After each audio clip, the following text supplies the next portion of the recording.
are about understanding, living in and through and around and as one another in this one power of love. Welcome if you're here for the first time. If we're especially welcoming you for all of the rest of you who are both here in person and out there on TV land. I guess it's not TV land, on internet land. I'm just grateful that you're here. We are the Center for Spiritual Living Midtown. My name is Dr. Bob Deen, and I am so glad you're with us. We are a community that is all about understanding spiritual principle and living from that principle. We both study, understand, and then practice. And a lot of what we're about, our talks on Sundays, our classes, our discussion group on Sundays, our prayer group on Tuesdays, all of those things are all to the service of our vision of teaching spiritual tools and supporting one another in those tools as we move forward into the world, excuse me, and into our lives. And you know, I don't know about you, but when we got to that song and she started right out singing, God is, everything in me went, no! Because even after all these years in this teaching, I still have a negative reaction sometimes to that word God, the G word, because it has been so misused and abused over the years, and people have used it, G word, to abuse and control and manipulate one another, that often I try not to use it too much because I don't want people to think we're talking about that old God that was used in that way. Because, you know, God is a word that means something different to everyone. It's so many different meanings. And today we're going to talk about what it is and what it isn't from our perspective, and then why it matters and what to do about it. So that's kind of the outline. Hopefully I'll get somewhere close to that. But today it's about what is this G word? What is this God thing? And why does it stir up so much stuff in us? I don't know about you, but I grew up with the belief that God was a personality, that it was a person of some sort, that was a deity that was bigger than me.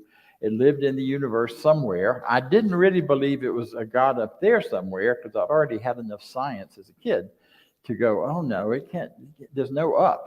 I mean, on a round planet flying through space, which way is up? So that didn't work for me. What did work for me, though, was that it was a moral God.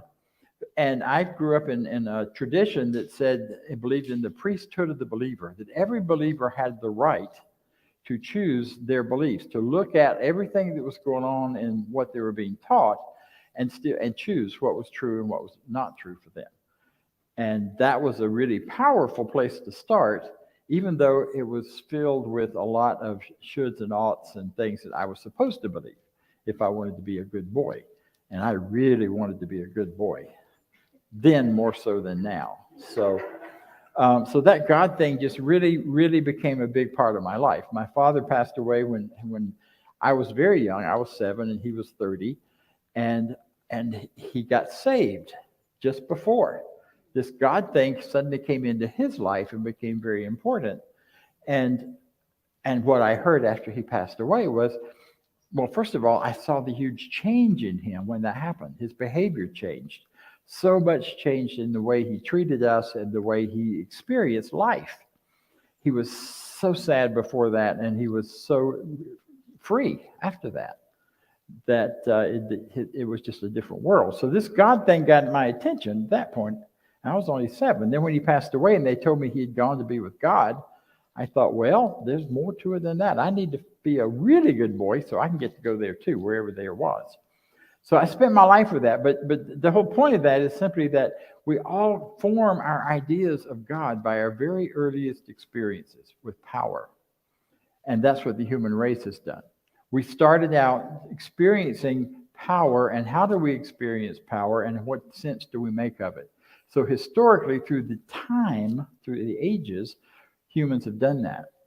We started out seeing the sun as power. The sun and the moon were the great powers in the sky, and they brought energy and light and life. And there are pyramids and all sorts of things all over the world to measure the sun and make sure that we get past the solstice and the sun comes back. It doesn't just continue to go away.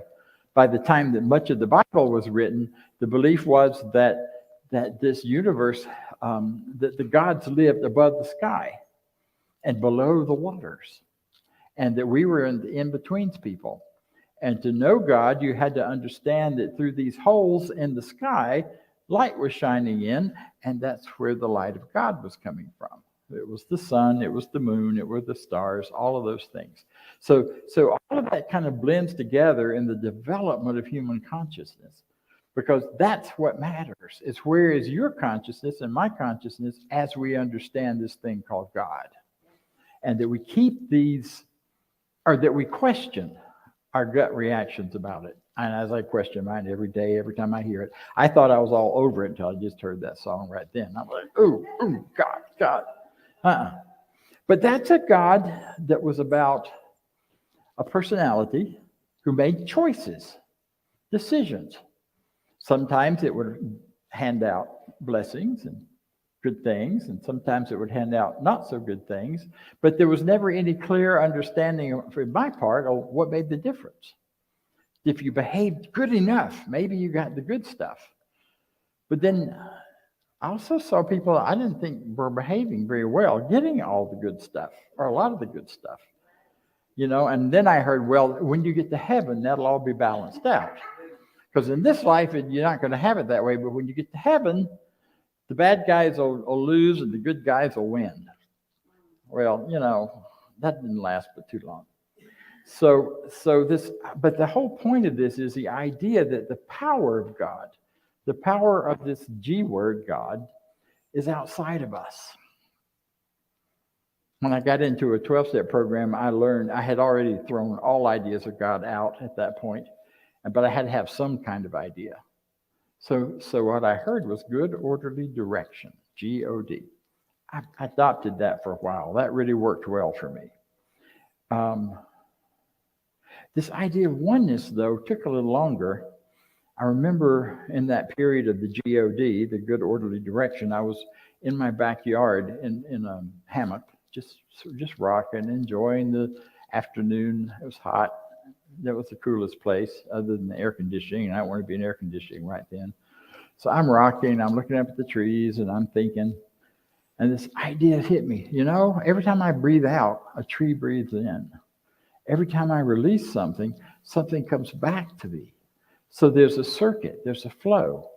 Not only so maybe this oneness idea is about oneness within the natural world, which I studied a lot about. I started as a science major. So I did all that science stuff before I got into this philosophical work.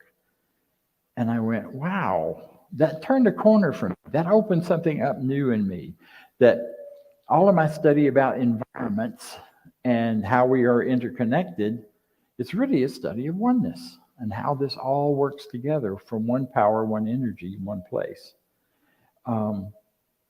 And then the transformation came along further and further until I began to really adopt what we now teach, and what I now teach as part of the science of mind, as a teacher of science of mind, this idea of oneness.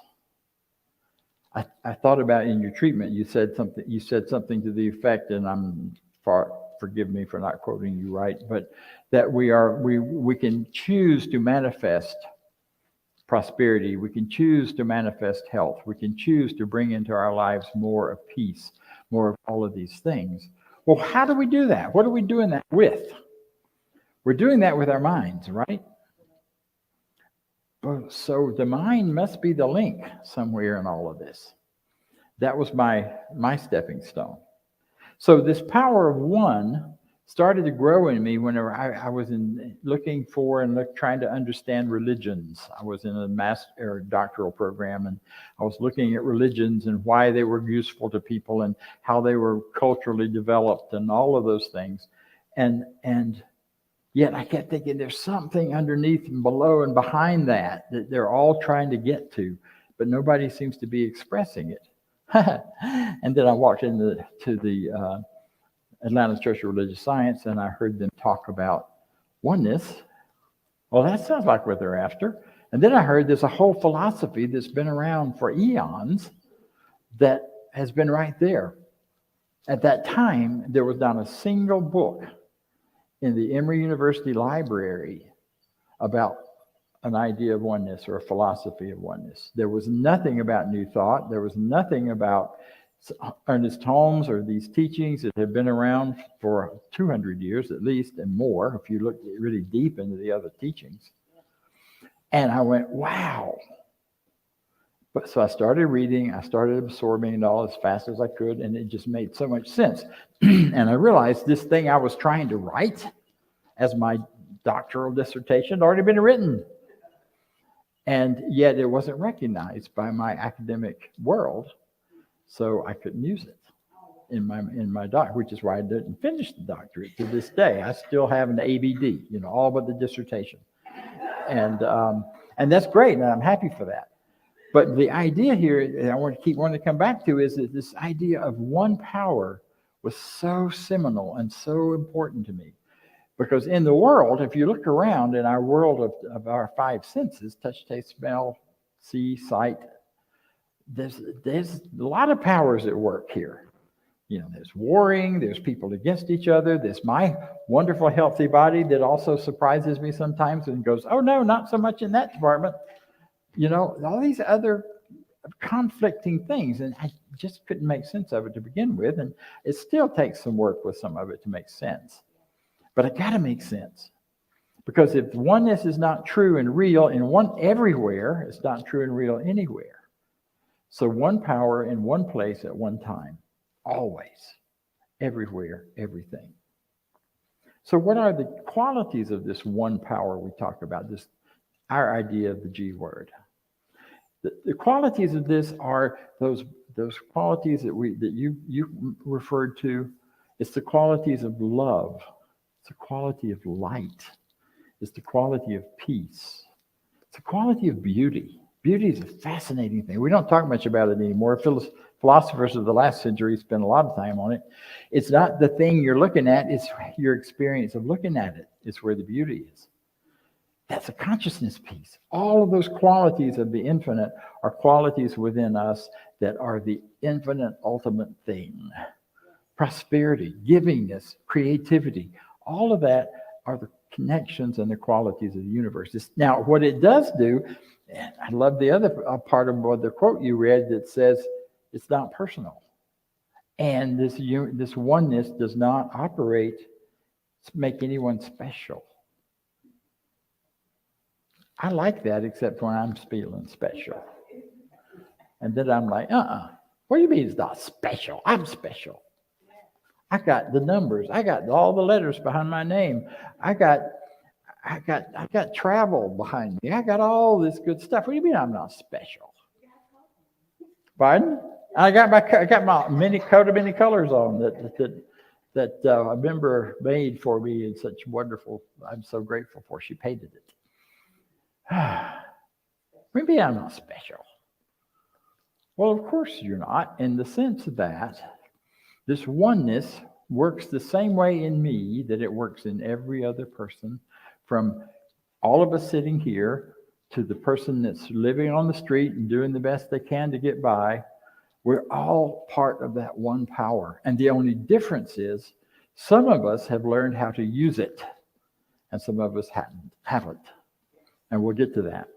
What we've learned to do is figure out ways in which we can channel through us, not in the sense of going into another mind and body, but channeling in the sense of it just is the natural stuff. When you're thinking, the oneness is all there is. The one power is all there is. So the power that fires your thoughts, the power that makes your brain work, the power that makes your body work, the energy that runs through our systems throughout, the energy that runs all of this, is all created is part of that one energetic power, that one universal something. Now, we can't define it all. It's infinite. We are in the process now of defining it as much as we can by our lives and by our understanding. It's fascinating. The opening part of the Science of Mind textbook, which was written in 1926 originally and then later revised in 1935, says that someday science and religion are going to finally get together and realize that we're all talking about the same thing in the same way. Well, hello, we're there. Quantum physics points clearly to the idea of only one power behind everything.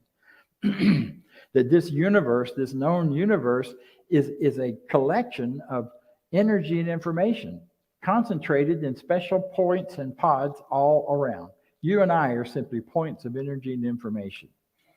Deepak Chopra really took that idea forward, and others who've looked at and talked about quantum physics and string theory and all of those things, which point to the idea that it's all energy, it's all universal consciousness. And it's interesting because even the quantum physicists now are talking about consciousness as the final, ultimate bottom line.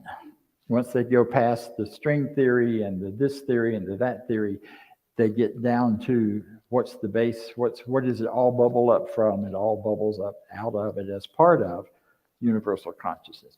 That's the thing itself. That's what we're talking about.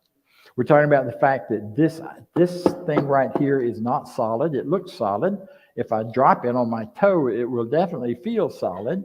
If I stumble around and against it, it will. I reloaded it in and out of the truck today, and it was like, we didn't, Jake did.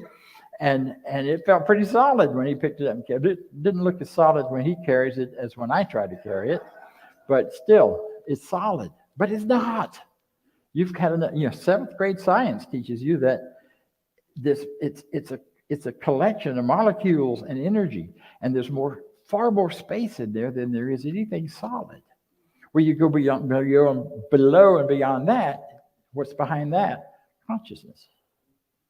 So when consciousness is at work, God is at work, Spirit is at work, life is at work, and it's working as the only thing it can do, and then it takes all sorts of shapes and forms, which means we can create new, exciting, wonderful shapes and forms.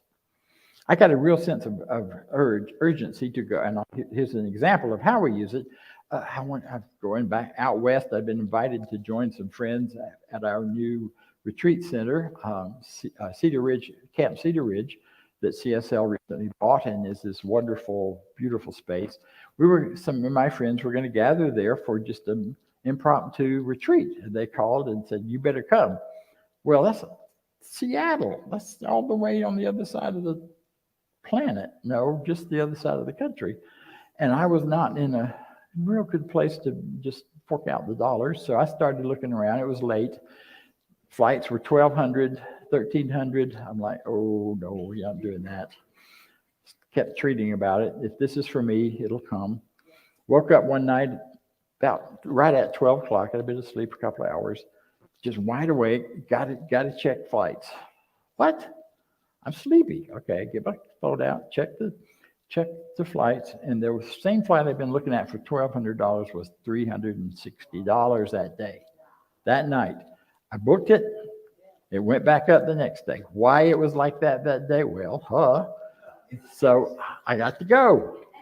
And I got to go easily and freely and well, and it was well taken care of, and all that was in space. Now, that's the prosperity consciousness piece. That's all about, if it's for me, if this is really to my highest and greatest good, then it will be provided. And that has been my experience my whole life, really, even before this teaching, but definitely since getting into this teaching, when I learned how to take that one power and use it by providing mold. Not mold like it grows on the walls, but molds like a mold you would pour something into. I create a mold in my consciousness that allows me then to receive stuff. Now I'm getting way ahead because that's the talk for 2 weeks from now or next week or whatever. Right now we want to stay focused on what is this thing itself right here and right now. Now here's the question. Why does it matter what you believe about God? It is my personal belief, and has been my whole life really, that whatever you believe about ultimate power, whether you call that God or science or natural laws or whatever it might be, whatever you believe about that shapes the rest of your decisions. Because if you believe that ultimate power is dual and dualistic, then everything you do is going to be about making sure the bad guys don't win and the good guys do. if you're one of those guys, whichever way you see yourself. Your decisions about everything in life can be based on either a defensive posture against the evil or a positive posture also against the evil and for the good. But always the evil is going to be playing that off with you. Now, we live in a world that plays that big, right? I mean, TV, all you got to do is watch a little news and you hear the fear-mongering that goes on, the terrifying things that are out there on YouTube, on everywhere. If you read it too much, you could go, oh my gosh, we're all going down the toilet. Well, I'm not, and I haven't for a long time. So I assume, again, we go back to what is the basic belief? Do I believe that I'm in a world that could be destroyed by evil forces that are beyond my control, that are supernatural? One of the things I like most about this teaching is that we do not believe in a supernatural beyond the natural. Now, that may be a little tough for people. Maybe God, I mean, this is all there is. Yeah, at this moment. God itself is everything you see and beyond, but the beyond is simply the natural that we don't yet understand. You know, magic. Think about magic, the things you've seen that were magic, and you go, oh, wow, that's magic. That's wonderful. They must be supernatural. No. Magic today is tomorrow's science. If people 1,000 years ago had seen anybody flying in and out of Jerusalem in a jet plane, they would have said that is magic. There's nothing holding it up. It's just flying. Well, yeah, there is. Now we know what it is. We know where we know where the places are, how it works, and what makes it work. So tomorrow's magic is simply not yet understood science. Today's magic is that. So as we think of the future, we think, I don't know how this is going to happen.